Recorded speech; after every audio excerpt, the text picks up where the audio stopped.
31. Archer had been stunned by old Catherine's news. It was only natural that Madame Olenska should have hastened from Washington in response to her grandmother's summons, but that she should have decided to remain under her roof, especially now that Mrs. Mingott had almost regained her health, was less easy to explain.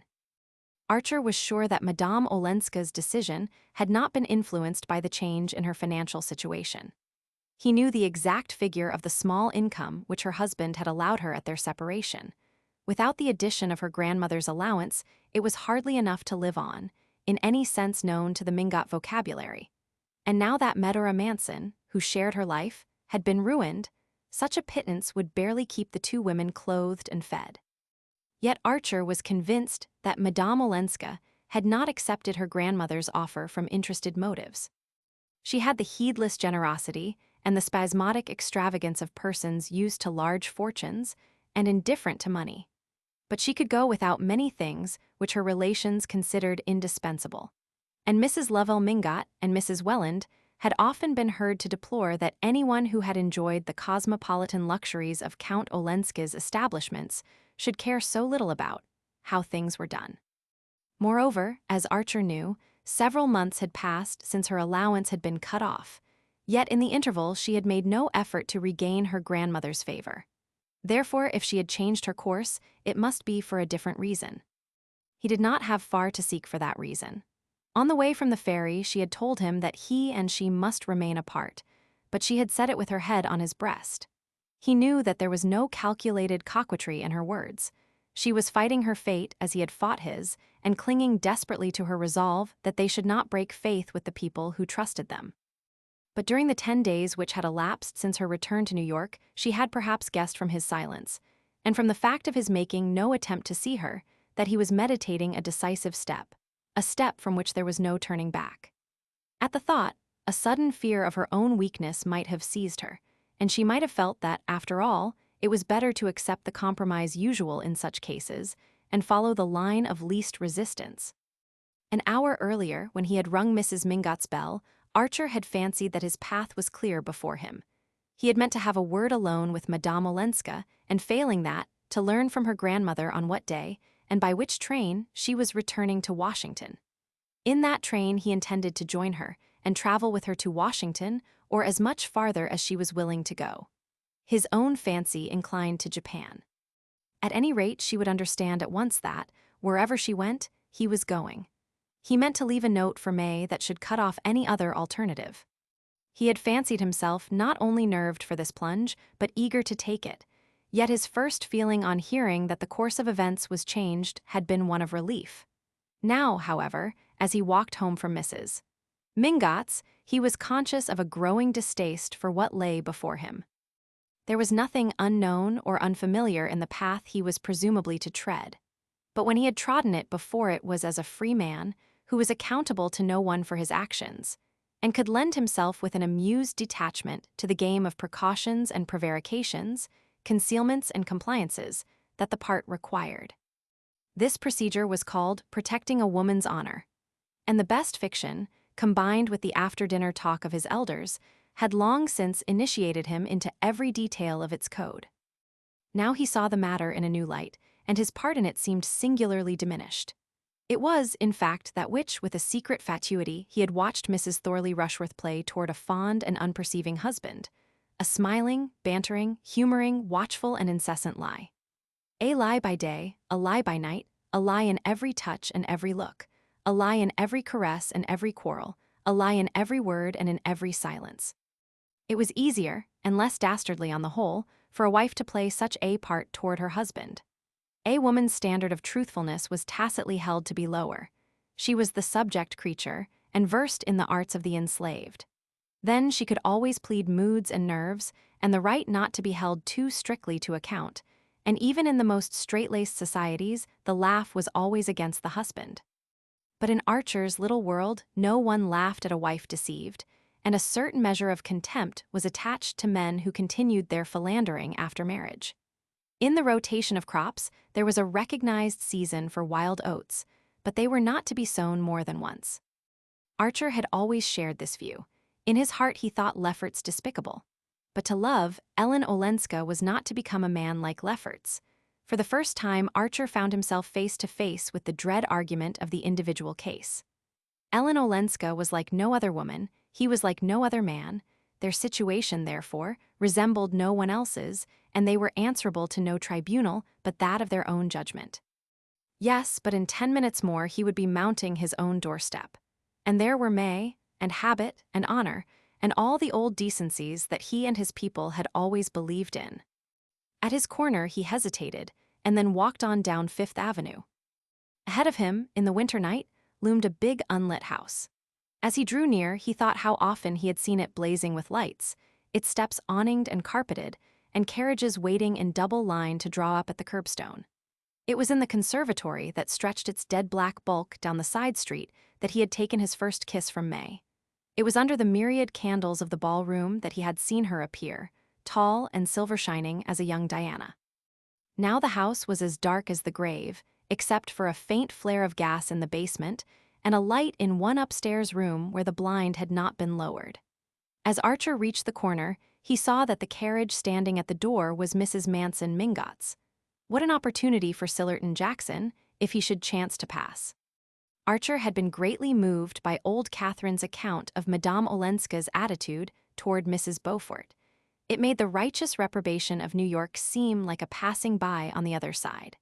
But he knew well enough what construction the clubs and drawing rooms would put on Ellen Olenska's visits to her cousin. He paused and looked up at the lighted window.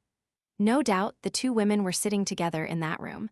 Beaufort had probably sought consolation elsewhere. There were even rumors that he had left New York with Fanny Ring, but Mrs. Beaufort's attitude made the report seem improbable. Archer had the nocturnal perspective of Fifth Avenue almost to himself. At that hour most people were indoors, dressing for dinner, and he was secretly glad that Ellen's exit was likely to be unobserved. As the thought passed through his mind, the door opened and she came out. Behind her was a faint light, such as might have been carried down the stairs to show her the way. She turned to say a word to someone, then the door closed, and she came down the steps. "Ellen," he said in a low voice, as she reached the pavement. She stopped with a slight start, and just then he saw two young men of fashionable cut approaching. There was a familiar air about their overcoats and the way their smart silk mufflers were folded over their white ties, and he wondered how youths of their quality happened to be dining out so early. Then he remembered that the Reggie Chiverses, whose house was a few doors above, were taking a large party that evening to see Adelaide Nilsson in Romeo and Juliet, and guessed that the two were of the number. They passed under a lamp, and he recognized Lawrence Lefferts and a young Chivers. A mean desire not to have Madame Olenska seen at the Beaufort's door vanished as he felt the penetrating warmth of her hand. "I shall see you now we shall be together," he broke out, hardly knowing what he said. "Ah," she answered, "Granny has told you." While he watched her, he was aware that Lefferts and Chivers, on reaching the farther side of the street corner, had discreetly struck away across Fifth Avenue.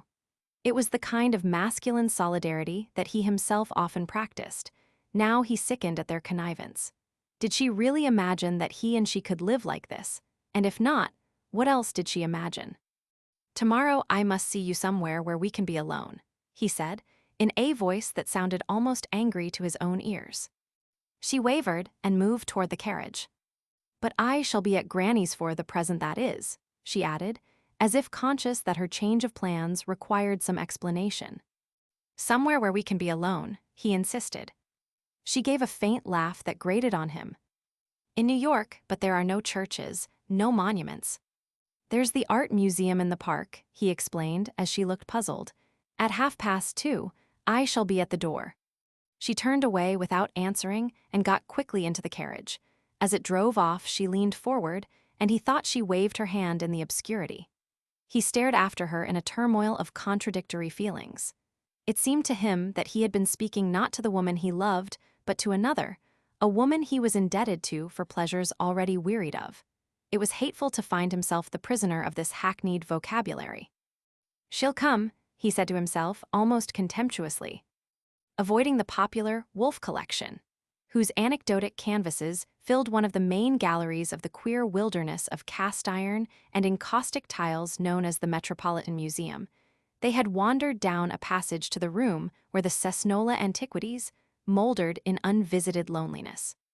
They had this melancholy retreat to themselves, and seated on the divan enclosing the central steam radiator, they were staring silently at the glass cabinets mounted in ebonized wood which contained the recovered fragments of Ilium. "It's odd," Madame Olenska said. "I never came here before." "Ah, well, someday I suppose it will be a great museum." "Yes," she assented absently. She stood up and wandered across the room.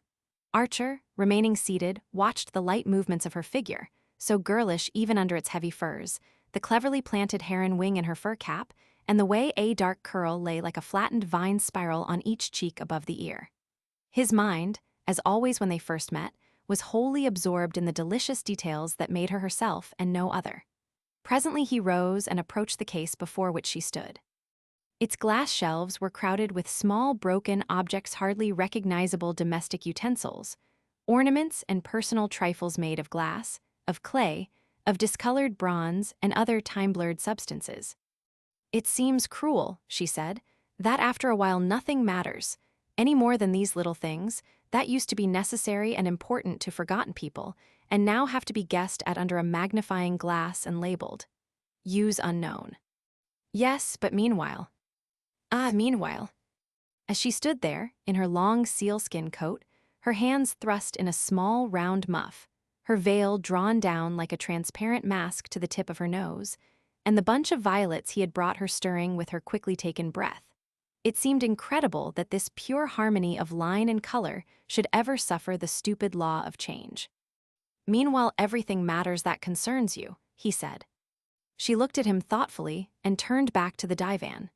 He sat down beside her and waited, but suddenly he heard a step echoing far off down the empty rooms and felt the pressure of the minutes. "What is it you wanted to tell me?" she asked, as if she had received the same warning. "What I wanted to tell you," he rejoined. "Why, that I believe you came to New York because you were afraid." "Afraid?" "Of my coming to Washington." She looked down at her muff, and he saw her hand stir in it uneasily. Well, yes," she said. "You were afraid, you knew." "Yes, I knew." "Well then," he insisted. "Well then, this is better, isn't it?" she returned with a long questioning sigh. "Better? We shall hurt others less. Isn't it, after all, what you always wanted? To have you here, you mean in reach and yet out of reach? To meet you in this way, on the sly, it's the very reverse of what I want. I told you the other day what I wanted." She hesitated, "And you still think this worse?" "1,000 times," he paused. "It would be easy to lie to you, but the truth is I think it detestable." "Oh, so do I," she cried with a deep breath of relief. He sprang up impatiently. "Well, then it's my turn to ask, what is it, in God's name, that you think better?" She hung her head and continued to clasp and unclasp her hands in her muff.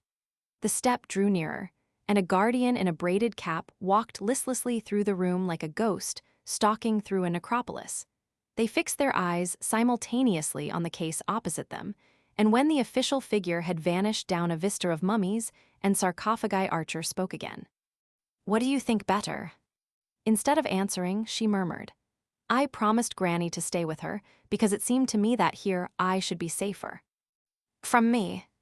She bent her head slightly, without looking at him. "Safer from loving me." Her profile did not stir, but he saw a tear overflow on her lashes and hang in a mesh of her veil. "Safer from doing irreparable harm. Don't let us be like all the others," she protested. "What others? I don't profess to be different from my kind. I'm consumed by the same wants and the same longings." She glanced at him with a kind of terror, and he saw a faint color steal into her cheeks. "Shall I once come to you, and then go home?"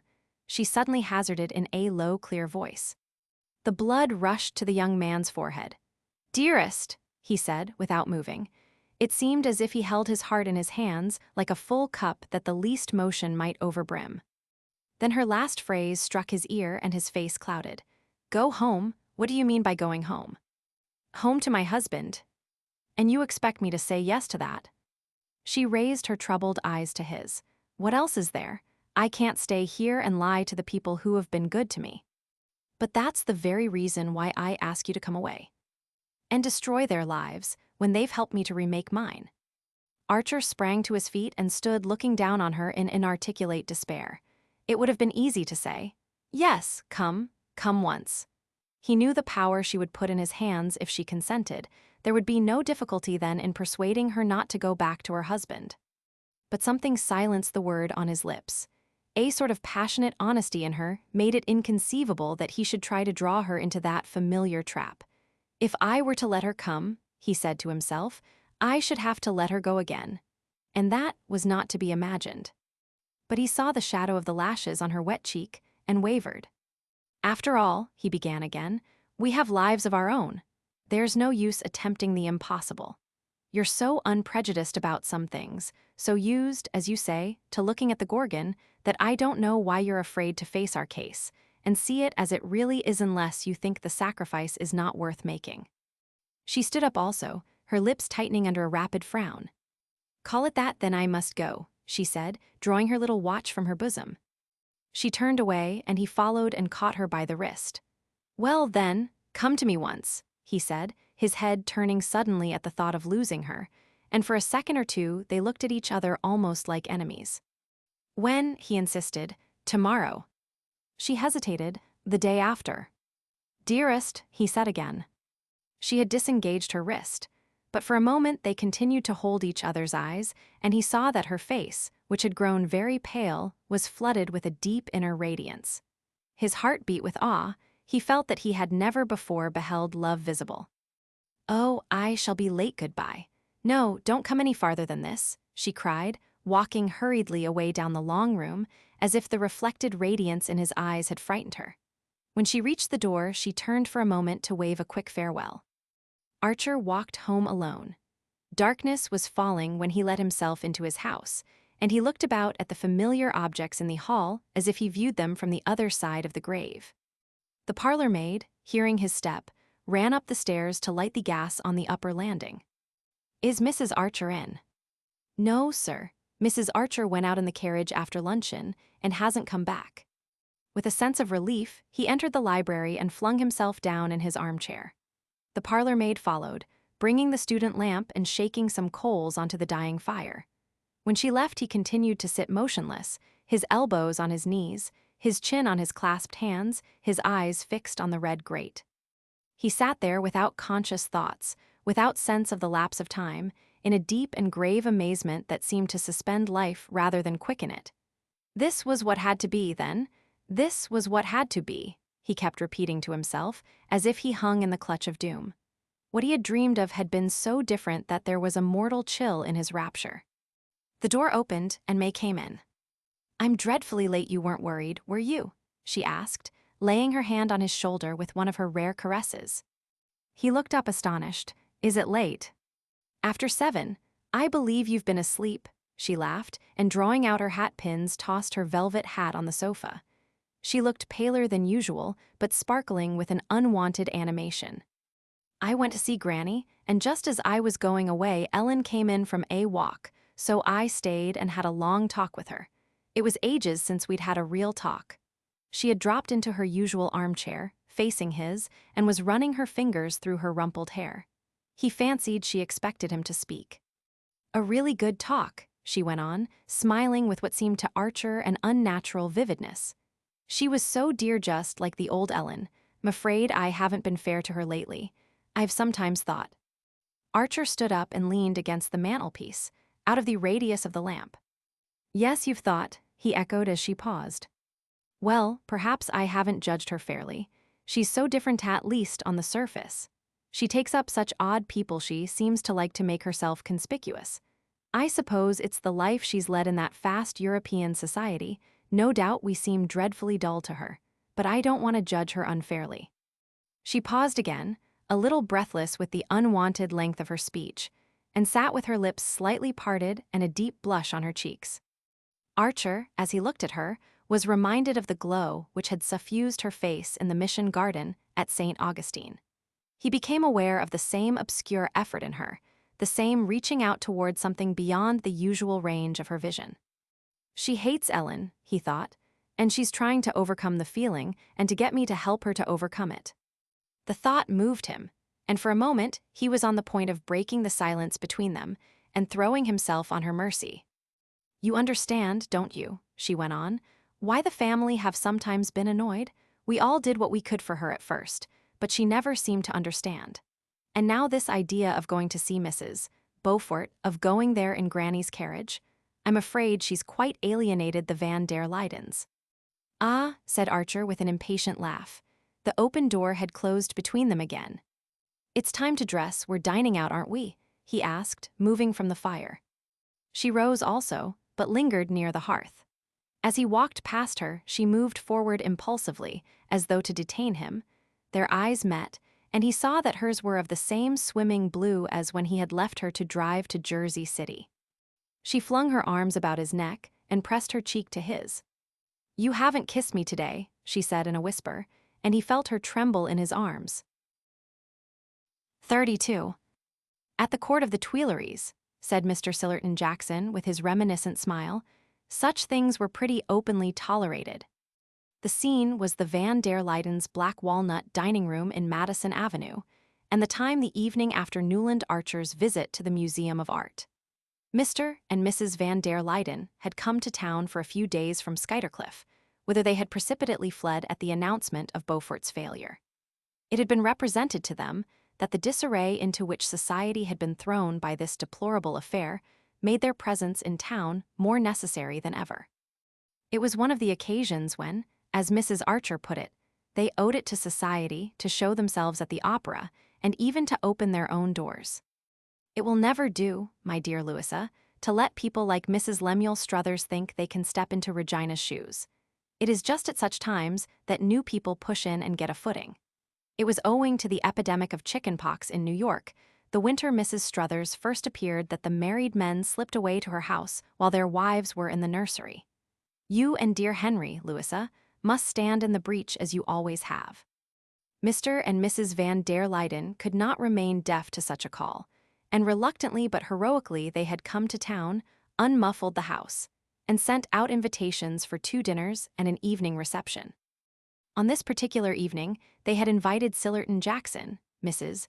Archer and Newland, and his wife to go with them to the opera, where Faust was being sung for the first time that winter.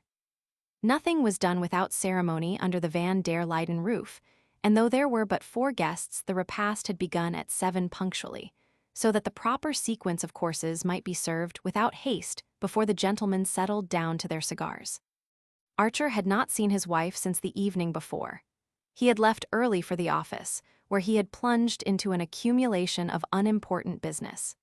In the afternoon, one of the senior partners had made an unexpected call on his time, and he had reached home so late that May had preceded him to the Van der Luydens and sent back the carriage.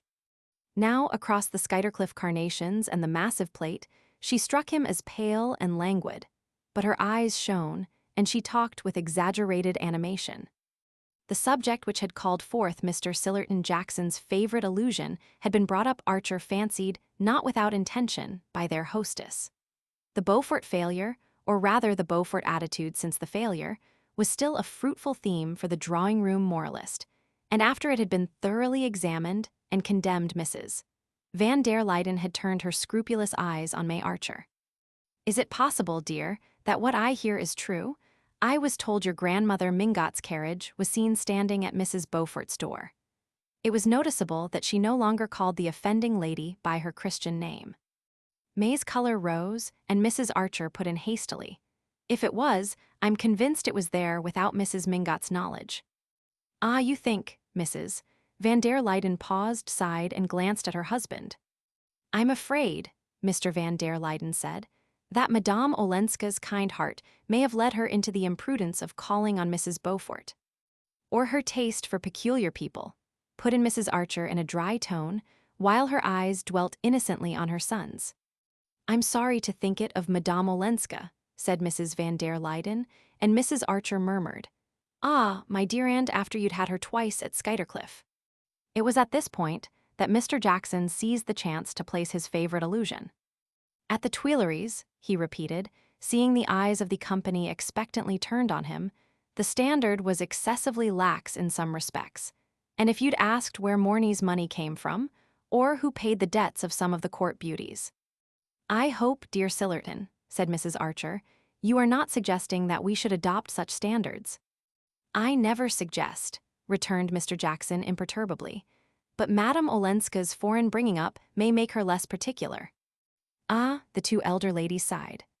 "Still, to have kept her grandmother's carriage at a defaulter's door," Mr. Van der Luyden protested, and Archer guessed that he was remembering and resenting the hampers of carnations he had sent to the little house in 23rd Street. "Of course, I've always said that she looks at things quite differently," Mrs. Archer summed up. A flush rose to May's forehead. She looked across the table at her husband and said precipitately, "I'm sure Ellen meant it kindly." "Imprudent people are often kind," said Mrs. Archer, as if the fact were scarcely an extenuation, and Mrs. Van der Luyden murmured, "If only she had consulted someone." "Ah, that she never did," Mrs. Archer rejoined. At this point, Mr. Van der Luyden glanced at his wife, who bent her head slightly in the direction of Mrs. Archer, and the glimmering trains of the three ladies swept out of the door while the gentlemen settled down to their cigars. Mr. Van der Luyden supplied short ones on opera nights, but they were so good that they made his guests deplore his inexorable punctuality. Archer, after the first act, had detached himself from the party and made his way to the back of the club box. From there, he watched, over various chivers, Mingott and Rushworth shoulders, the same scene that he had looked at 2 years previously on the night of his first meeting with Ellen Olenska. He had half expected her to appear again in old Mrs. Mingott's box, but it remained empty, and he sat motionless, his eyes fastened on it, till suddenly Madame Nilsson's pure soprano broke out into "Emama, non emama." Archer turned to the stage, where, in the familiar setting of giant roses and penwiper pansies, the same large blonde victim was succumbing to the same small brown seducer. From the stage, his eyes wandered to the point of the horseshoe where May sat between two older ladies, just as, on that former evening, she had sat between Mrs. Lovell Mingott and her newly arrived, foreign, cousin. As on that evening, she was all in white, and Archer, who had not noticed what she wore, recognized the blue-white satin and old lace of her wedding dress. It was the custom, in old New York, for brides to appear in this costly garment during the first year or two of marriage. His mother, he knew, kept hers in tissue paper in the hope that Janie might someday wear it, though poor Janie was reaching the age when pearl gray poplin and no bridesmaids would be thought more appropriate. It struck Archer that May, since their return from Europe, had seldom worn her bridal satin, and the surprise of seeing her in it made him compare her appearance with that of the young girl he had watched with such blissful anticipations 2 years earlier. Though May's outline was slightly heavier, as her goddess-like build had foretold, her athletic erectness of carriage and the girlish transparency of her expression remained unchanged. But for the slight languor that Archer had lately noticed in her, she would have been the exact image of the girl playing with the bouquet of lilies of the valley on her betrothal evening. The fact seemed an additional appeal to his pity. Such innocence was as moving as the trustful clasp of a child. Then he remembered the passionate generosity latent under that incurious calm. He recalled her glance of understanding when he had urged that their engagement should be announced at the Beaufort ball. He heard the voice in which she had said, in the Mission Garden, "I couldn't have my happiness made out of a wrong to someone else," and an uncontrollable longing seized him to tell her the truth, to throw himself on her generosity, and ask for the freedom he had once refused. Newland Archer was a quiet and self-controlled young man. Conformity to the discipline of a small society had become almost his second nature. It was deeply distasteful to him to do anything melodramatic and conspicuous, anything Mr. Van der Luyden would have deprecated and the club box condemned as bad form. But he had become suddenly unconscious of the club box, of Mr. Van der Luyden, of all that had so long enclosed him in the warm shelter of habit. He walked along the semicircular passage at the back of the house and opened the door of Mrs. Van der Luyden's box as if it had been a gate into the unknown. "Emama," thrilled out the triumphant Marguerite, and the occupants of the box looked up in surprise at Archer's entrance. He had already broken one of the rules of his world, which forbade the entering of a box during a solo. Slipping between Mr. Van der Luyden and Sillerton Jackson, he leaned over his wife. "I've got a beastly headache. Don't tell anyone but come home, won't you?" he whispered. May gave him a glance of comprehension, and he saw her whisper to his mother, who nodded sympathetically. Then she murmured an excuse to Mrs. Van der Luyden and rose from her seat just as Marguerite fell into Faust's arms. Archer, while he helped her on with her opera cloak, noticed the exchange of a significant smile between the older ladies. As they drove away, May laid her hand shyly on his. "I'm so sorry you don't feel well. I'm afraid they've been overworking you again at the office." "No, it's not that. Do you mind if I open the window?" He returned confusedly, letting down the pane on his side. He sat staring out into the street, feeling his wife beside him as a silent, watchful interrogation, and keeping his eyes steadily fixed on the passing houses. At their door, she caught her skirt in the step of the carriage and fell against him. "Did you hurt yourself?" he asked, steadying her with his arm. "No, but my poor dress, see how I've torn it," she exclaimed. She bent to gather up a mud-stained breadth and followed him up the steps into the hall. The servants had not expected them so early, and there was only a glimmer of gas on the upper landing. Archer mounted the stairs, turned up the light, and put a match to the brackets on each side of the library mantelpiece. The curtains were drawn, and the warm, friendly aspect of the room smote him like that of a familiar face met during an unavowable errand. He noticed that his wife was very pale, and asked if he should get her some brandy. "Oh no," she exclaimed with a momentary flush as she took off her cloak. "But hadn't you better go to bed at once?" she added, as he opened a silver box on the table and took out a cigarette. Archer threw down the cigarette and walked to his usual place by the fire. "No, my head is not as bad as that." He paused. "And there's something I want to say, something important that I must tell you at once." She had dropped into an armchair and raised her head as he spoke. "Yes, dear," she rejoined, so gently that he wondered at the lack of wonder with which she received this preamble. "May," he began, standing a few feet from her chair and looking over at her as if the slight distance between them were an unbridgeable abyss. The sound of his voice echoed uncannily through the home-like hush, and he repeated, "There is something I've got to tell you about myself." She sat silent, without a movement or a tremor of her lashes. She was still extremely pale, but her face had a curious tranquility of expression that seemed drawn from some secret inner source. Archer checked the conventional phrases of self-accusal that were crowding to his lips. He was determined to put the case baldly, without vain recrimination or excuse. "Madame Olenska," he said, but at the name his wife raised her hand as if to silence him. As she did so, the gaslight struck on the gold of her wedding ring. "Oh, why should we talk about Ellen tonight?" she asked, with a slight pout of impatience. "Because I ought to have spoken before." Her face remained calm. "Is it really worthwhile, dear? I know I've been unfair to her at times, perhaps we all have. You've understood her, no doubt, better than we did. You've always been kind to her. But what does it matter, now it's all over?" Archer looked at her blankly. Could it be possible that the sense of unreality in which he felt himself imprisoned had communicated itself to his wife? "All over, what do you mean?" he asked in an indistinct stammer. May still looked at him with transparent eyes. "Why, since she's going back to Europe so soon, since Granny approves and understands, and has arranged to make her independent of her husband." She broke off, and Archer, grasping the corner of the mantelpiece in one convulsed hand, and steadying himself against it, made a vain effort to extend the same control to his reeling thoughts. "I supposed," he heard his wife's even voice go on, "that you had been kept at the office this evening about the business arrangements. It was settled this morning, I believe." She lowered her eyes under his unseeing stare, and another fugitive flush passed over her face. He understood that his own eyes must be unbearable, and turning away rested his elbows on the mantel-shelf and covered his face. Something drummed and clanged furiously in his ears. He could not tell if it were the blood in his veins or the tick of the clock on the mantel. May sat without moving or speaking while the clock slowly measured out 5 minutes. A lump of coal fell forward in the grate, and hearing her rise to push it back, Archer at length turned and faced her. "It's impossible," he exclaimed. "Impossible? How do you know what you've just told me?"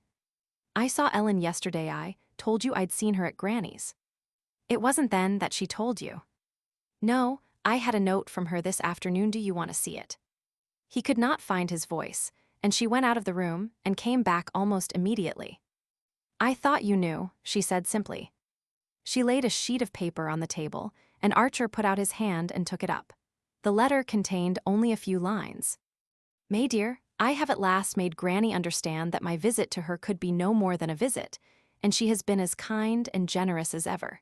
She sees now that if I return to Europe, I must live by myself, or rather with poor Aunt Medora, who is coming with me. I am hurrying back to Washington to pack up, and we sail next week.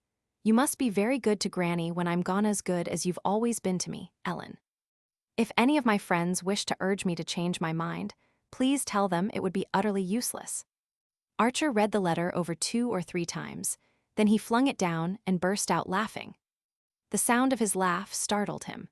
It recalled Janie's midnight fright when she had caught him rocking with incomprehensible mirth over May's telegram announcing that the date of their marriage had been advanced.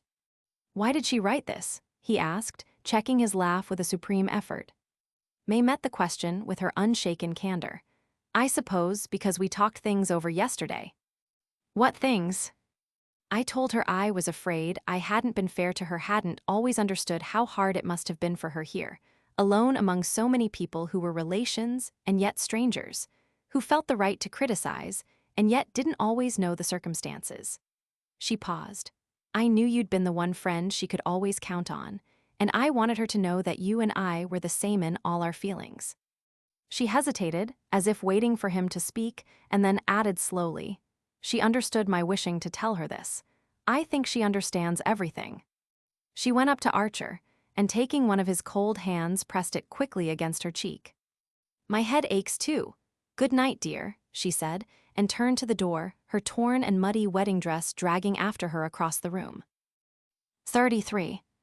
It was, as Mrs. Archer smilingly said to Mrs. Welland, a great event for a young couple to give their first big dinner. The Newland Archers, since they had set up their household, had received a good deal of company in an informal way. Archer was fond of having 3 or 4 friends to dine, and May welcomed them with the beaming readiness of which her mother had set her the example in conjugal affairs. Her husband questioned whether, if left to herself, she would ever have asked anyone to the house, but he had long given up trying to disengage her real self from the shape into which tradition and training had molded her. It was expected that well-off young couples in New York should do a good deal of informal entertaining, and a Welland married to an Archer was doubly pledged to the tradition. But a big dinner with a hired chef and 2 borrowed footmen, with Roman punch, roses from Henderson's, and menus on gilt-edged cards, was a different affair, and not to be lightly undertaken. As Mrs. Archer remarked, the Roman punch made all the difference, not in itself, but by its manifold implications, since it signified either canvasbacks or terrapin, 2 soups, a hot and a cold sweet, full décolletage with short sleeves, and guests of a proportionate importance. It was always an interesting occasion when a young pair launched their first invitations in the third person, and their summons was seldom refused even by the seasoned and sought after. Still, it was admittedly a triumph that the Van der Luydens, at May's request, should have stayed over in order to be present at her farewell dinner for the Countess Olenska. The 2 mothers-in-law sat in May's drawing room on the afternoon of the great day, Mrs. Archer writing out the menus on Tiffany's thickest gilt-edged Bristol, while Mrs. Welland superintended the placing of the palms and standard lamps. Archer, arriving late from his office, found them still there. Mrs. Archer had turned her attention to the name cards for the table, and Mrs. Welland was considering the effect of bringing forward the large gilt sofa so that another corner might be created between the piano and the window. May, they told him, was in the dining room inspecting the mound of Jacqueminot roses and maidenhair in the center of the long table, and the placing of the Maillard bonbons in openwork silver baskets between the candelabra. On the piano stood a large basket of orchids which Mr. Van der Luyden had sent from Skuytercliff. Everything was, in short, as it should be on the approach of so considerable an event. Mrs. Archer ran thoughtfully over the list, checking off each name with her sharp gold pen. Henry Van der Luyden, Louisa the Lovell, Mingotts the Reggie, Chiverses, Lawrence Lefferts, and Gertrude. Yes, I suppose May was right to have them. The Selfridge Marys, Sillerton Jackson, Van Newland and his wife. How time passes. It seems only yesterday that he was your best man, Newland, and Countess Olenska. Yes, I think that's all. Mrs. Welland surveyed her son-in-law affectionately. No one can say, Newland, that you and May are not giving Ellen a handsome send-off. Ah, well, said Mrs. Archer. I understand May's wanting her cousin to tell people abroad that we're not quite barbarians. I'm sure Ellen will appreciate it. She was to arrive this morning, I believe. It will make a most charming last impression. The evening before sailing is usually so dreary, Mrs. Welland cheerfully continued. Archer turned toward the door, and his mother-in-law called to him, Do go in and have a peep at the table, and don't let May tire herself too much. But he affected not to hear, and sprang up the stairs to his library. The room looked at him like an alien countenance composed into a polite grimace, and he perceived that it had been ruthlessly tidied and prepared by a judicious distribution of ashtrays and cedarwood boxes for the gentlemen to smoke in. Ah, well, he thought, it's not for long, and he went on to his dressing room. 10 days had passed since Madame Olenska's departure from New York. During those 10 days, Archer had had no sign from her, but that conveyed by the return of a key wrapped in tissue paper and sent to his office in a sealed envelope addressed in her hand. This retort to his last appeal might have been interpreted as a classic move in a familiar game, but the young man chose to give it a different meaning. She was still fighting against her fate, but she was going to Europe, and she was not returning to her husband. Nothing, therefore, was to prevent his following her, and once he had taken the irrevocable step and had proved to her that it was irrevocable, he believed she would not send him away. This confidence in the future had steadied him to play his part in the present. It had kept him from writing to her, or betraying, by any sign or act, his misery and mortification. It seemed to him that in the deadly silent game between them, the trumps were still in his hands, and he waited. There had been, nevertheless, moments sufficiently difficult to pass, as when Mr. Letterblair, the day after Madame Olenska's departure, had sent for him to go over the details of the trust which Mrs. Manson Mingott wished to create for her granddaughter. For a couple of hours, Archer had examined the terms of the deed with his senior, all the while obscurely feeling that if he had been consulted it was for some reason other than the obvious one of his cousinship, and that the close of the conference would reveal it. Well, the lady can't deny that it's a handsome arrangement, Mr. Letterblair had summed up, after mumbling over a summary of the settlement. In fact, I'm bound to say she's been treated pretty handsomely all round. All round? Archer echoed with a touch of derision. Do you refer to her husband's proposal to give her back her own money? Mr. Letterblair's bushy eyebrows went up a fraction of an inch. My dear sir, the law's the law, and your wife's cousin was married under the French law. It's to be presumed she knew what that meant. Even if she did, what happened subsequently? But Archer paused. Mr. Letterblair had laid his pen handle against his big corrugated nose, and was looking down it with the expression assumed by virtuous elderly gentlemen when they wish their youngers to understand that virtue is not synonymous with ignorance. My dear sir, I've no wish to extenuate the Count's transgressions, but on the other side, I wouldn't put my hand in the fire. Well, that there hadn't been tit for tat with the young champion. Mr. Letterblair unlocked a drawer and pushed a folded paper toward Archer. This report, the result of discreet inquiries. And then, as Archer made no effort to glance at the paper or to repudiate the suggestion, the lawyer somewhat flatly continued. I don't say it's conclusive, you observe, far from it, but straws show. And on the whole, it's eminently satisfactory for all parties that this dignified solution has been reached. Oh, eminently, Archer assented, pushing back the paper. A day or two later, on responding to a summons from Mrs. Manson Mingott, his soul had been more deeply tried. He had found the old lady depressed and querulous. You know, she's deserted me, she began at once, and without waiting for his reply, oh, don't ask me why, she gave so many reasons that I've forgotten them all. My private belief is that she couldn't face the boredom. At any rate, that's what Augusta and my daughters-in-law think, and I don't know that I altogether blame her. Olenska's a finished scoundrel, but life with him must have been a good deal gayer than it is in Fifth Avenue. Not that the family would admit that. They think Fifth Avenue is heaven with the Rue de la Paix thrown in, and poor Ellen, of course, has no idea of going back to her husband. She held out as firmly as ever against that. So she's to settle down in Paris with that fool Medora? Well, Paris is Paris, and you can keep a carriage there on next to nothing. But she was as gay as a bird, and I shall miss her. 2 tears, the parched tears of the old, rolled down her puffy cheeks and vanished in the abysses of her bosom. All I ask is, she concluded, that they shouldn't bother me anymore. I must really be allowed to digest my gruel. And she twinkled a little wistfully at Archer. It was that evening, on his return home, that May announced her intention of giving a farewell dinner to her cousin.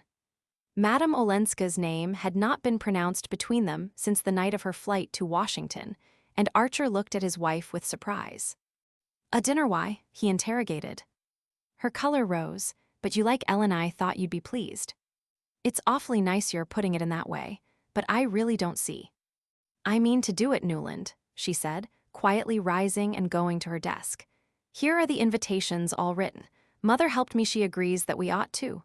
She paused, embarrassed and yet smiling, and Archer suddenly saw before him the embodied image of the family. "Oh, all right," he said, staring with unseeing eyes at the list of guests that she had put in his hand. When he entered the drawing room before dinner, May was stooping over the fire and trying to coax the logs to burn in their unaccustomed setting of immaculate tiles. The tall lamps were all lit, and Mr. Van der Luyden's orchids had been conspicuously disposed in various receptacles of modern porcelain and knobby silver. Mrs. Newland Archer's drawing room was generally thought a great success. A gilt bamboo jardiniere, in which the primulas and cinerarias were punctually renewed, blocked the access to the bay window, where the old-fashioned would have preferred a bronze reduction of the Venus of Milo.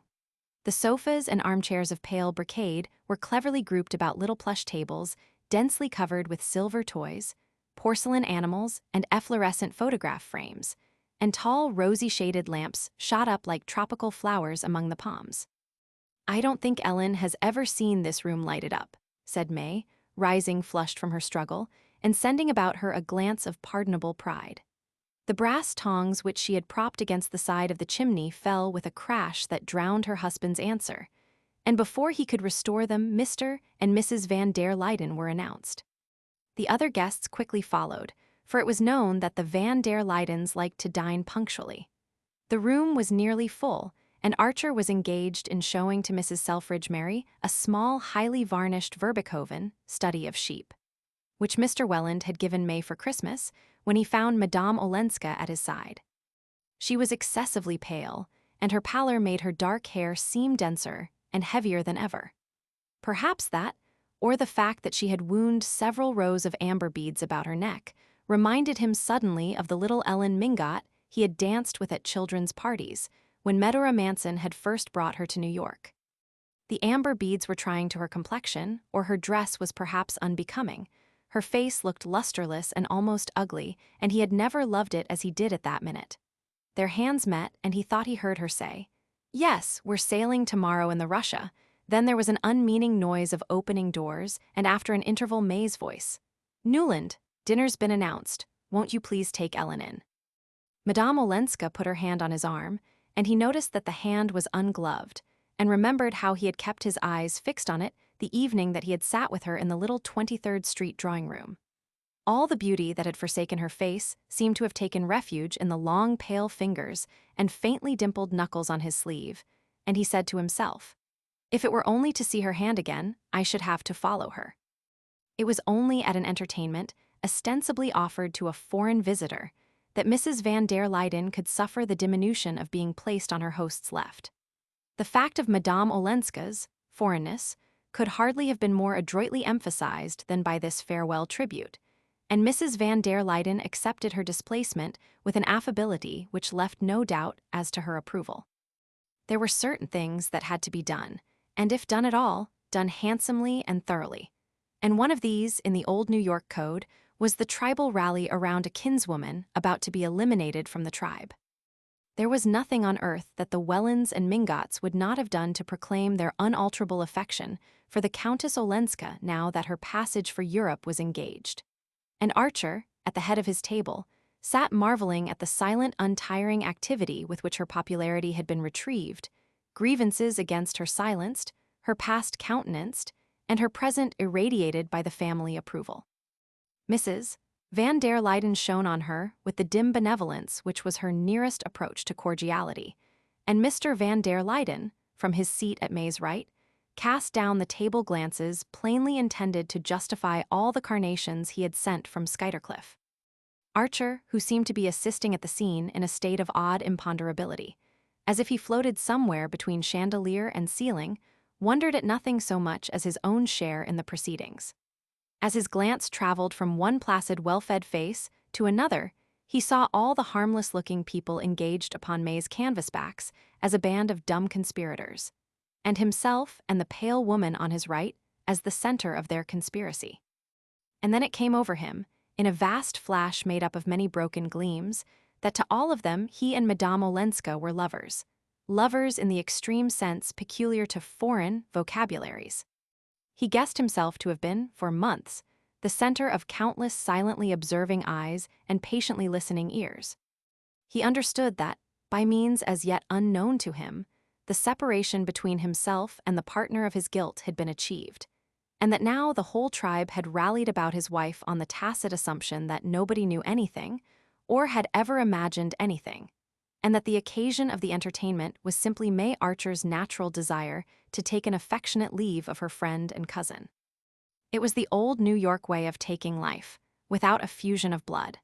The way of people who dreaded scandal more than disease, who placed decency above courage, and who considered that nothing was more ill-bred than scenes, except the behavior of those who gave rise to them. As these thoughts succeeded each other in his mind, Archer felt like a prisoner in the center of an armed camp. He looked about the table and guessed at the inexorableness of his captors from the tone in which, over the asparagus from Florida, they were dealing with Beaufort and his wife. It's to show me, he thought, what would happen to me, and a deathly sense of the superiority of implication and analogy over direct action, and of silence over rash words, closed in on him like the doors of the family vault. He laughed and met Mrs. Van der Luyden's startled eyes. "You think it laughable," she said with a pinched smile. "Of course, poor Regina's idea of remaining in New York has its ridiculous side, I suppose," and Archer muttered, "Of course." At this point, he became conscious that Madame Olenska's other neighbor had been engaged for some time with the lady on his right. At the same moment, he saw that May, serenely enthroned between Mr. Van der Luyden and Mr. Selfridge Merry, had cast a quick glance down the table. It was evident that the host and the lady on his right could not sit through the whole meal in silence. He turned to Madame Olenska, and her pale smile met him. "Oh, do let's see it through," it seemed to say. "Did you find the journey tiring?" he asked in a voice that surprised him by its naturalness, and she answered that, on the contrary, she had seldom traveled with fewer discomforts. "Except, the dreadful heat in the train," she added, and he remarked that she would not suffer from that particular hardship in the country she was going to. "I never," he declared with intensity, "was more nearly frozen than once, in April, in the train between Calais and Paris." She said she did not wonder, but remarked that, after all, one could always carry an extra rug, and that every form of travel had its hardships, to which he abruptly returned that he thought them all of no account compared with the blessedness of getting away. She changed color, and he added, his voice suddenly rising in pitch, "I mean to do a lot of traveling myself before long." A tremor crossed her face, and leaning over to Reggie Chivers, he cried out, "I say, Reggie, what do you say to a trip round the world? Now, next month, I mean? I'm game if you are," at which Mrs. Reggie piped up that she could not think of letting Reggie go till after the Martha Washington ball. She was getting up for the blind asylum in Easter week, and her husband placidly observed that by that time he would have to be practicing for the international polo match. But Mr. Selfridge Merry had caught the phrase, "round the world," and having once circled the globe in his steam yacht, he seized the opportunity to send down the table several striking items concerning the shallowness of the Mediterranean ports. Though, after all, he added, it didn't matter, for when you'd seen Athens and Smyrna and Constantinople, what else was there? And Mrs. Merry said she could never be too grateful to Dr. Bencomb for having made them promise not to go to Naples on account of the fever. "But you must have 3 weeks to do India properly," her husband conceded, anxious to have it understood that he was no frivolous globe-trotter. And at this point, the ladies went up to the drawing-room. In the library, in spite of weightier presences, Lawrence Lefferts predominated. The talk, as usual, had veered around to the Beauforts, and even Mr. van der Leyden and Mr. Selfridge Merry, installed in the honorary armchairs tacitly reserved for them, paused to listen to the younger man's philippic. Never had Lefferts so abounded in the sentiments that adorn Christian manhood and exalt the sanctity of the home. Indignation lent him a scathing eloquence, and it was clear that if others had followed his example and acted as he talked, society would never have been weak enough to receive a foreign upstart like Beaufort. No, sir. Not even if he'd married a Van der Leyden or a Lanning instead of a Dallas. And what chance would there have been, Lefferts wrathfully questioned, of his marrying into such a family as the Dallases, if he had not already wormed his way into certain houses, as people like Mrs. Lemuel Struthers had managed to worm theirs in his wake? If society chose to open its doors to vulgar women, the harm was not great, though the gain was doubtful. But once it got in the way of tolerating men of obscure origin and tainted wealth, the end was total disintegration, and at no distant date. If things go on at this pace, Lefferts thundered, looking like a young prophet dressed by Poole and who had not yet been stoned, we shall see our children fighting for invitations to swindlers' houses and marrying Beaufort's bastards. Oh, I say, draw it mild. Reggie Chivers and young Newland protested, while Mr. Selfridge Merry looked genuinely alarmed, and an expression of pain and disgust settled on Mr. van der Leyden's sensitive face. Has he got any? Cried Mr. Sillerton Jackson, pricking up his ears, and while Lefferts tried to turn the question with a laugh, the old gentleman twittered into Archer's ear. Queer, those fellows who are always wanting to set things right. The people who have the worst cooks are always telling you they're poisoned when they dine out. But I hear there are pressing reasons for our friend Lawrence's diatribe typewriter this time. I understand. The talk swept past Archer like some senseless river running and running because it did not know enough to stop. He saw, on the faces about him, expressions of interest, amusement, and even mirth. He listened to the younger men's laughter and to the praise of the Archer Madeira, which Mr. van der Leyden and Mr. Merry were thoughtfully celebrating. Through it all he was dimly aware of a general attitude of friendliness toward himself, as if the guard of the prisoner he felt himself to be were trying to soften his captivity, and the perception increased his passionate determination to be free. In the drawing-room, where they presently joined the ladies, he met May's triumphant eyes and read in them the conviction that everything had gone off beautifully. She rose from Madame Olenska's side, and immediately Mrs. van der Leyden beckoned the latter to a seat on the gilt sofa where she throned. Mrs. Selfridge Merry bore across the room to join them, and it became clear to Archer that here also a conspiracy of rehabilitation and obliteration was going on. The silent organization, which held his little world together, was determined to put itself on record as never for a moment having questioned the propriety of Madame Olenska's conduct, or the completeness of Archer's domestic felicity. All these amiable and inexorable persons were resolutely engaged in pretending to each other that they had never heard of, suspected, or even conceived possible, the least hint to the contrary. And from this tissue of elaborate mutual dissimulation Archer once more disengaged the fact that New York believed him to be Madame Olenska's lover. He caught the glitter of victory in his wife's eyes, and for the first time understood that she shared the belief. The discovery roused a laughter of inner devils that reverberated through all his efforts to discuss the Martha Washington ball with Mrs. Reggie Chivers and little Mrs. Newland. And so the evening swept on, running and running like a senseless river that did not know how to stop. At length he saw that Madame Olenska had risen and was saying goodbye. He understood that in a moment she would be gone, and tried to remember what he had said to her at dinner, but he could not recall a single word they had exchanged. She went up to May, the rest of the company making a circle about her as she advanced. The two young women clasped hands, then May bent forward and kissed her cousin. Certainly our hostess is much the handsomer of the two, Archer heard Reggie Chivers say in an undertone to young Mrs. Newland, and he remembered Beaufort's coarse sneer at May's ineffectual beauty. A moment later he was in the hall, putting Madame Olenska's cloak about her shoulders.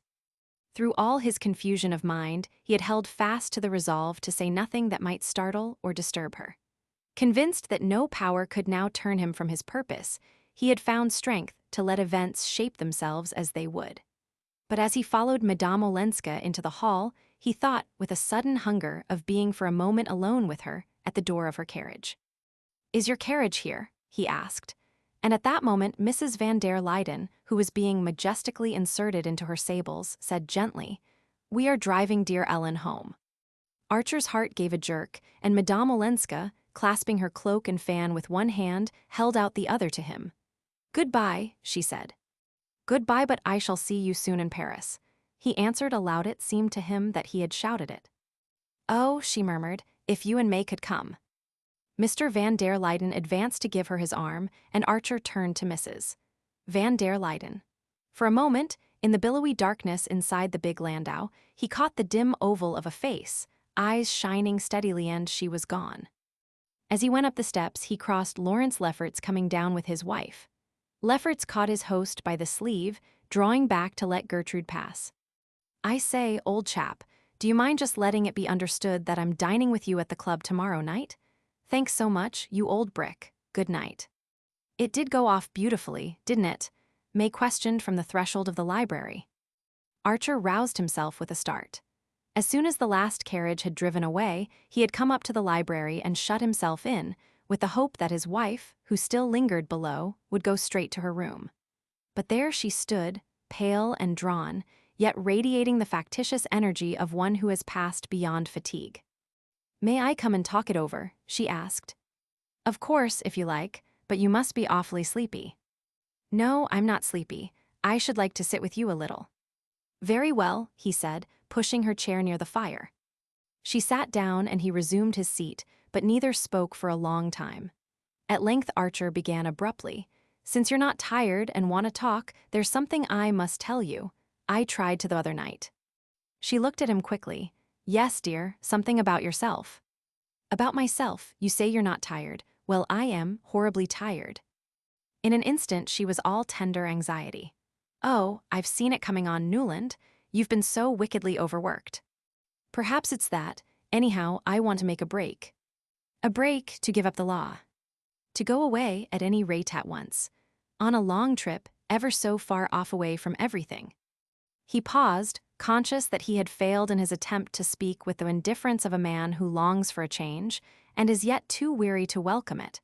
Do what he would, the chord of eagerness vibrated. "Away from everything," he repeated. "Ever so far, where, for instance?" she asked. "Oh, I don't know, India or Japan." She stood up, and as he sat with bent head, his chin propped on his hands, he felt her warmly and fragrantly hovering over him. "As far as that, but I'm afraid you can't, dear," she said in an unsteady voice. "Not unless you'll take me with you." And then, as he was silent, she went on, in tones so clear and evenly pitched that each separate syllable tapped like a little hammer on his brain. "That is, if the doctors will let me go, but I'm afraid they won't. For you see, Newland, I've been sure since this morning of something I've been so longing and hoping for." He looked up at her with a sick stare, and she sank down, all dew and roses, and hid her face against his knee. "Oh, my dear," he said, holding her to him while his cold hands stroked her hair. There was a long pause, which the inner devils filled with strident laughter. Then May freed herself from his arms and stood up. "You didn't guess." "Yes, I know. That is, of course, I hoped." They looked at each other for an instant and again fell silent. Then, turning his eyes from hers, he asked abruptly, "Have you told anyone else?" "Only Mama and your mother." She paused and then added hurriedly, the blood flushing up to her forehead, "That isn't Ellen. You know I told you we'd had a long talk one afternoon and how dear she was to me." "Ah," said Archer, his heart stopping. He felt that his wife was watching him intently. "Did you mind my telling her first, Newland?" "Mind, why should I?" He made a last effort to collect himself. "But that was a fortnight ago, wasn't it? I thought you said you weren't sure till today." Her color burned deeper, but she held his gaze. "No, I wasn't sure then, but I told her I was, and you see I was right," she exclaimed, her blue eyes wet with victory. 34. Newland Archer sat at the writing table in his library in East 39th Street. He had just got back from a big official reception for the inauguration of the new galleries at the Metropolitan Museum, and the spectacle of those great spaces crowded with the spoils of the ages, where the throng of fashion circulated through a series of scientifically catalogued treasures, had suddenly pressed on a rusted spring of memory. "Why, this used to be one of the old Cessnola rooms," he heard someone say, and instantly everything about him vanished, and he was sitting alone on a hard leather divan against a radiator, while a slight figure in a long sealskin cloak moved away down the meagerly fitted vista of the old museum. The vision had roused a host of other associations, and he sat looking with new eyes at the library, which, for over 30 years, had been the scene of his solitary musings and of all the family confabulations. It was the room in which most of the real things of his life had happened. There his wife, nearly 26 years ago, had broken to him, with a blushing circumlocution that would have caused the young women of the new generation to smile, the news that she was to have a child. And there their eldest boy, Dallas, too delicate to be taken to church in midwinter, had been christened by their old friend the Bishop of New York, the ample, magnificent, irreplaceable bishop, so long the pride and ornament of his diocese. There Dallas had first staggered across the floor shouting "Dad," while May and the nurse laughed behind the door. There their second child, Mary, who was so like her mother, had announced her engagement to the dullest and most reliable of Reggie Chivers's many sons. And their Archer had kissed her through her wedding veil before they went down to the motor, which was to carry them to Grace Church, for in a world where all else had reeled on its foundations, the Grace Church wedding remained an unchanged institution. It was in the library that he and May had always discussed the future of the children. The studies of Dallas and his young brother Bill, Mary's incurable indifference to accomplishments, and passion for sport and philanthropy, and the vague leanings toward art, which had finally landed the restless and curious Dallas in the office of a rising New York architect. The young men nowadays were emancipating themselves from the law and business and taking up all sorts of new things. If they were not absorbed in state politics or municipal reform, the chances were that they were going in for Central American archaeology, for architecture or landscape engineering, taking a keen and learned interest in the pre-revolutionary buildings of their own country, studying and adapting Georgian types, and protesting at the meaningless use of the word colonial. Nobody nowadays had colonial houses except the millionaire grocers of the suburbs. But above all, sometimes, Archer put it above all, it was in that library that the governor of New York, coming down from Albany one evening to dine and spend the night, had turned to his host and said, banging his clenched fist on the table and gnashing his eyeglasses, "Hang the professional politician. You're the kind of man the country wants, Archer. If the stable's ever to be cleaned out, men like you have got to lend a hand in the cleaning." Men like you, how Archer had glowed at the phrase. How eagerly he had risen up at the call. It was an echo of Ned Winsett's old appeal to roll his sleeves up and get down into the muck, but spoken by a man who set the example of the gesture and whose summons to follow him was irresistible. Archer, as he looked back, was not sure that men like himself were what his country needed, at least in the active service to which Theodore Roosevelt had pointed. In fact, there was reason to think it did not, for after a year in the State Assembly, he had not been re-elected, and had dropped back thankfully into obscure if useful municipal work. And from that again to the writing of occasional articles in one of the reforming weeklies that were trying to shake the country out of its apathy.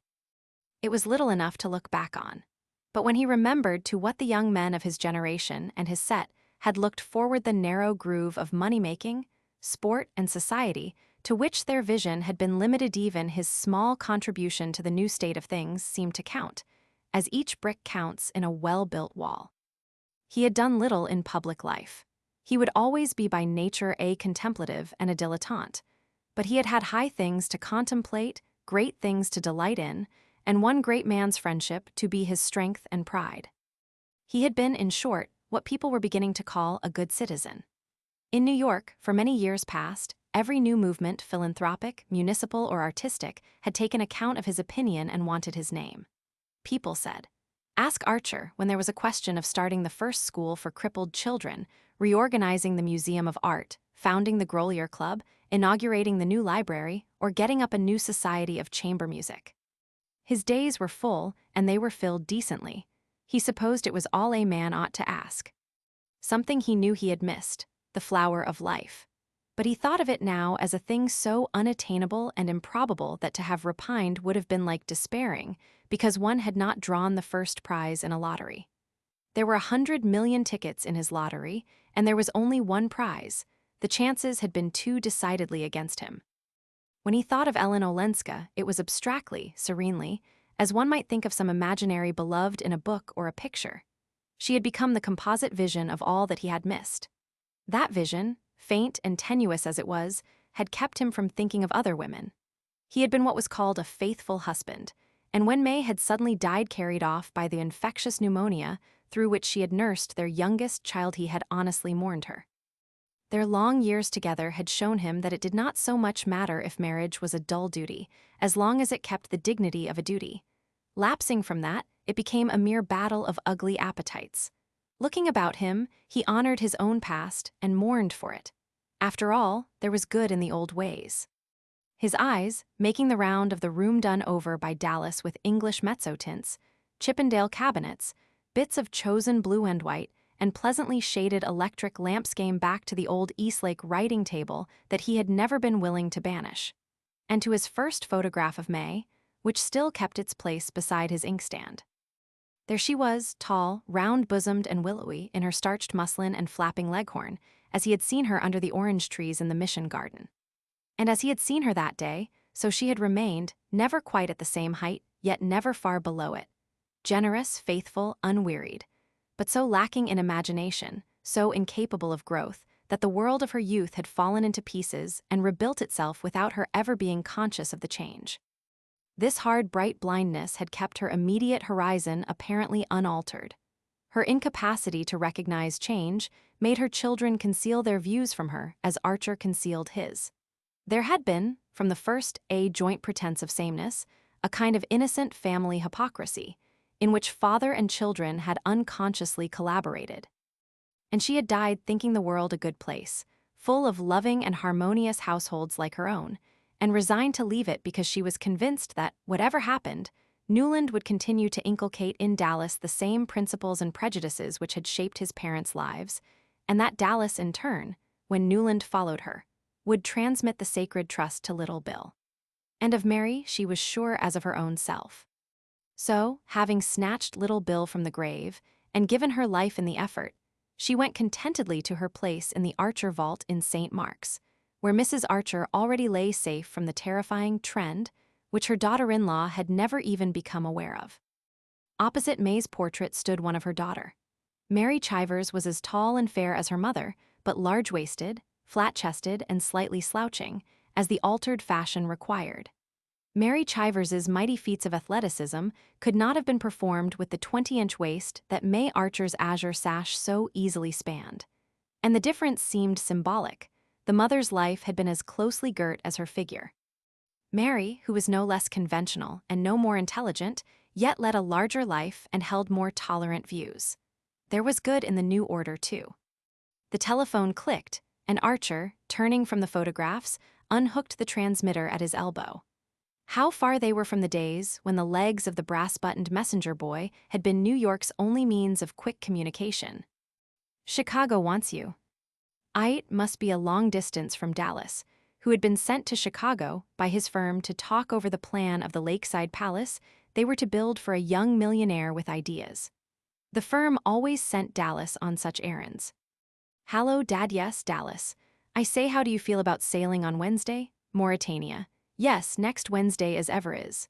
Our client wants me to look at some Italian gardens before we settle anything and has asked me to nip over on the next boat. I've got to be back on the 1st of June." The voice broke into a joyful, conscious laugh, "So, we must look alive.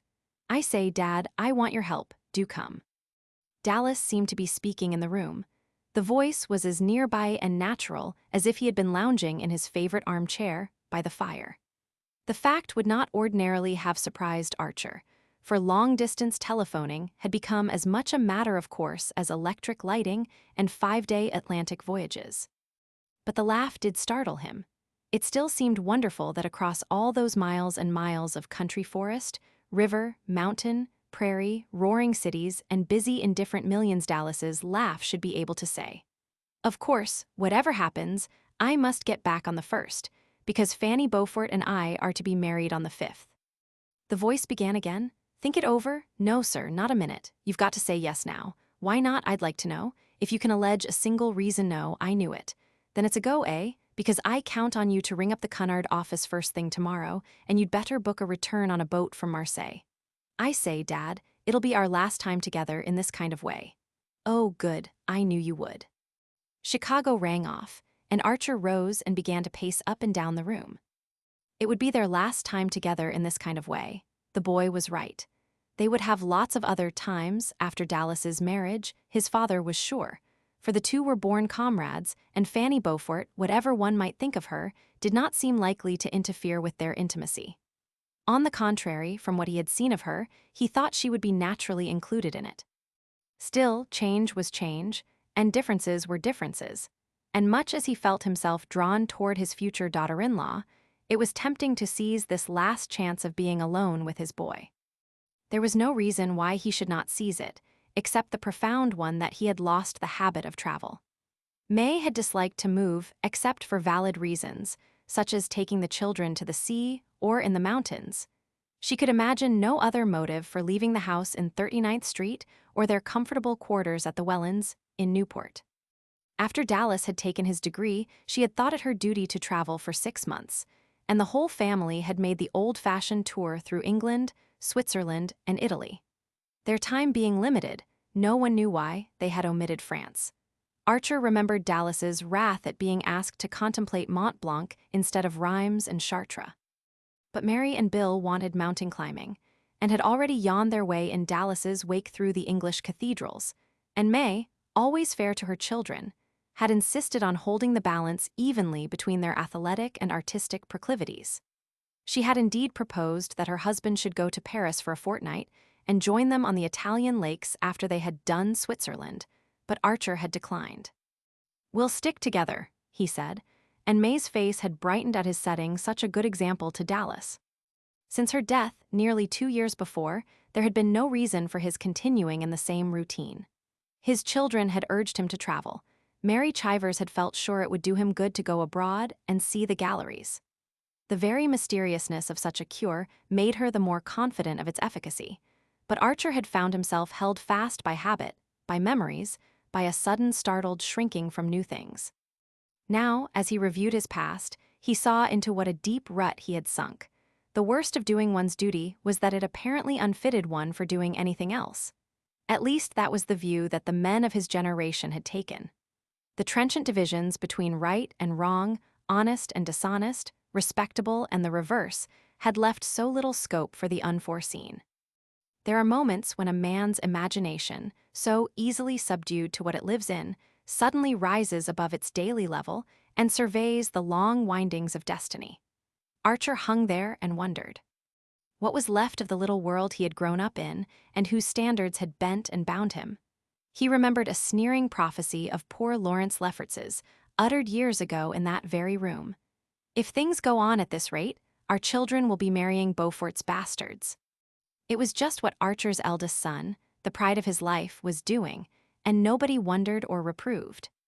Even the boy's Aunt Janie, who still looked so exactly as she used to in her elderly youth, had taken her mother's emeralds and seed pearls out of their pink cotton wool, and carried them with her own twitching hands to the future bride. And Fanny Beaufort, instead of looking disappointed at not receiving a set from a Paris jeweler, had exclaimed at their old-fashioned beauty, and declared that when she wore them she should feel like an Isaby miniature. Fanny Beaufort, who had appeared in New York at 18, after the death of her parents, had won its heart much as Madame Olenska had won it 30 years earlier. Only instead of being distrustful and afraid of her, society took her joyfully for granted. She was pretty, amusing, and accomplished. What more did anyone want? Nobody was narrow-minded enough to rake up against her the half-forgotten facts of her father's past and her own origin. Only the older people remembered so obscure an incident in the business life of New York as Beaufort's failure, or the fact that after his wife's death, he had been quietly married to the notorious Fanny Ring, and had left the country with his new wife, and a little girl who inherited her beauty. He was subsequently heard of in Constantinople, then in Russia, and a dozen years later American travelers were handsomely entertained by him in Buenos Aires, where he represented a large insurance agency. He and his wife died there in the odor of prosperity. And one day their orphan daughter had appeared in New York in charge of May Archer's sister-in-law, Mrs. Jack Welland, whose husband had been appointed the girl's guardian. The fact threw her into almost cousinly relationship with Newland Archer's children, and nobody was surprised when Dallas's engagement was announced. Nothing could more dearly give the measure of the distance that the world had traveled. People nowadays were too busy with reforms and movements, with fads and fetishes and frivolities to bother much about their neighbors. And of what account was anybody's past in the huge kaleidoscope where all the social atoms spun around on the same plane? Newland Archer, looking out of his hotel window at the stately gaiety of the Paris streets, felt his heart beating with the confusion and eagerness of youth. It was long since it had thus plunged and reared under his widening waistcoat, leaving him, the next minute, with an empty breast and hot temples. He wondered if it was thus that his son's conducted itself in the presence of Miss Fanny Beaufort, and decided that it was not. It functions as actively, no doubt, but the rhythm is different, he reflected, recalling the cool composure with which the young man had announced his engagement and taken for granted that his family would approve. The difference is that these young people take it for granted that they're going to get whatever they want, and that we almost always took it for granted that we shouldn't. Only, I wonder the thing one's so certain of in advance. Can it ever make one's heart beat as wildly? It was the day after their arrival in Paris, and the spring sunshine held Archer in his open window, above the wide silvery prospect of the Place Vendôme. One of the things he had stipulated, almost the only one when he had agreed to come abroad with Dallas, was that, in Paris, he shouldn't be made to go to one of the newfangled palaces. "Oh, all right, of course," Dallas good-naturedly agreed. "I'll take you to some jolly old-fashioned place," the Bristol say, leaving his father speechless at hearing that the century-long home of kings and emperors was now spoken of as an old-fashioned inn, where one went for its quaint inconveniences and lingering local color. Archer had pictured often enough, in the first impatient years, the scene of his return to Paris. Then the personal vision had faded, and he had simply tried to see the city as the setting of Madame Olenska's life. Sitting alone at night in his library, after the household had gone to bed, he had evoked the radiant outbreak of spring down the avenues of horse-chestnuts, the flowers and statues in the public gardens, the whiff of lilacs from the flower carts, the majestic roll of the river under the great bridges, and the life of art and study and pleasure that filled each mighty artery to bursting.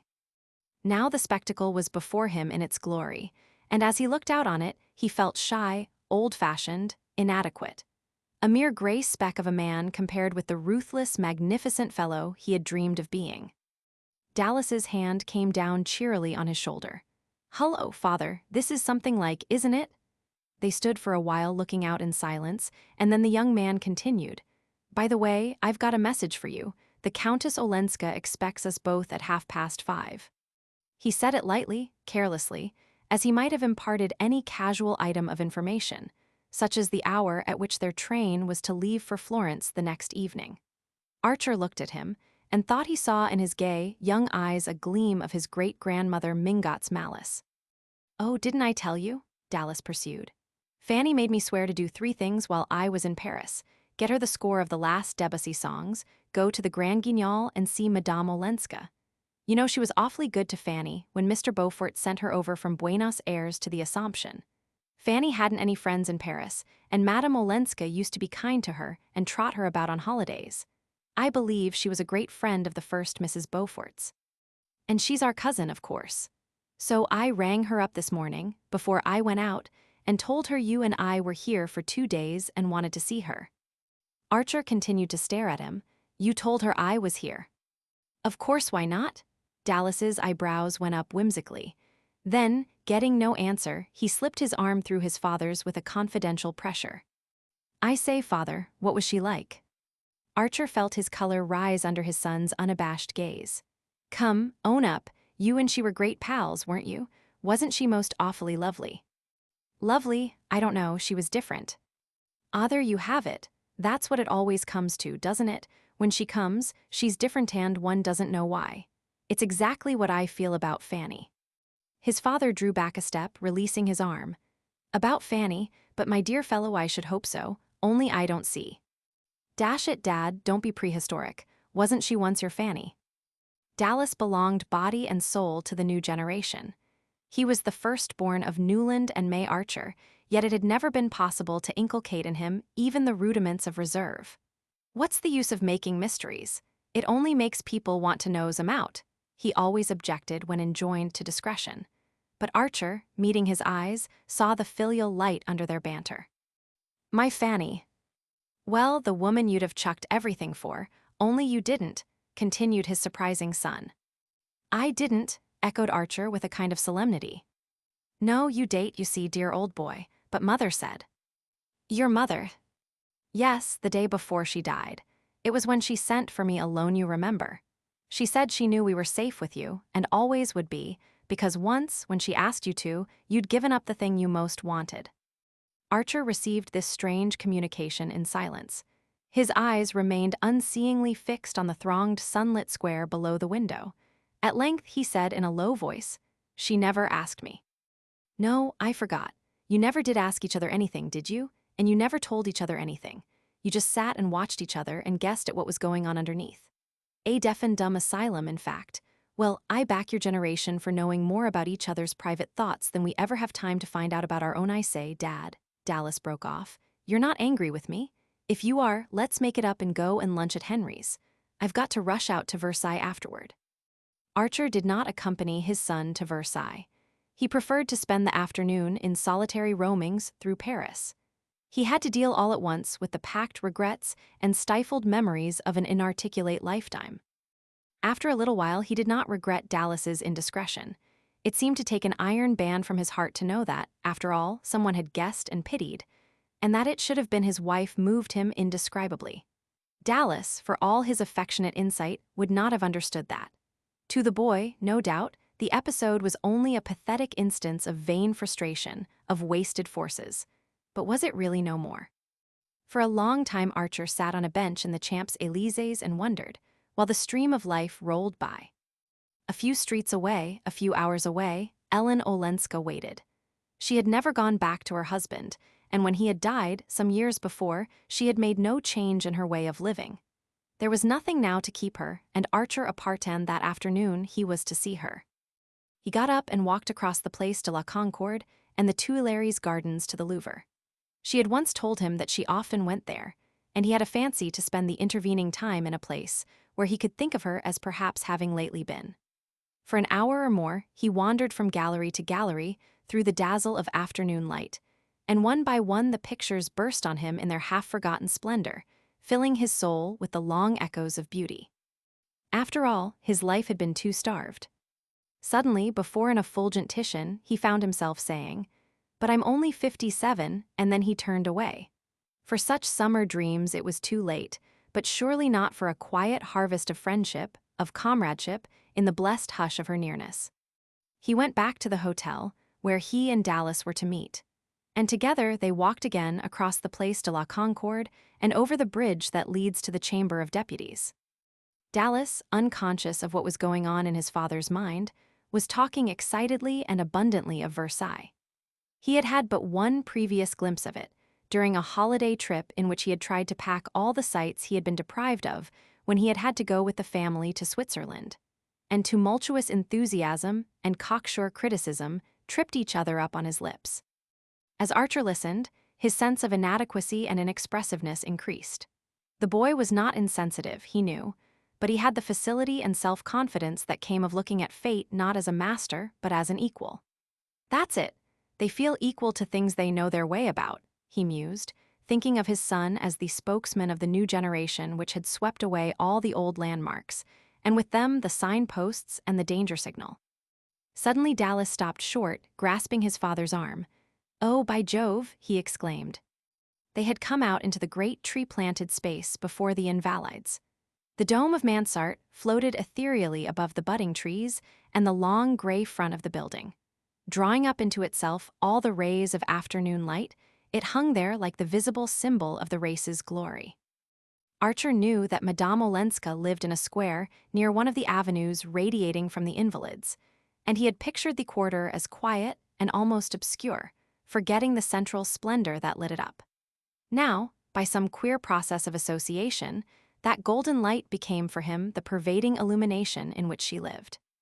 For nearly 30 years, her life of which he knew so strangely little had been spent in this rich atmosphere that he already felt to be too dense, and yet too stimulating for his lungs.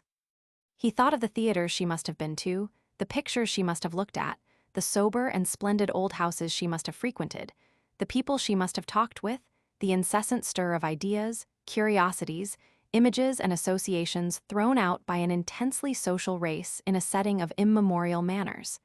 And suddenly, he remembered the young Frenchman who had once said to him, "Ah, good conversation there is nothing like it, is there?" Archer had not seen M. Riviere, or heard of him, for nearly 30 years, and that fact gave the measure of his ignorance of Madame Olenska's existence.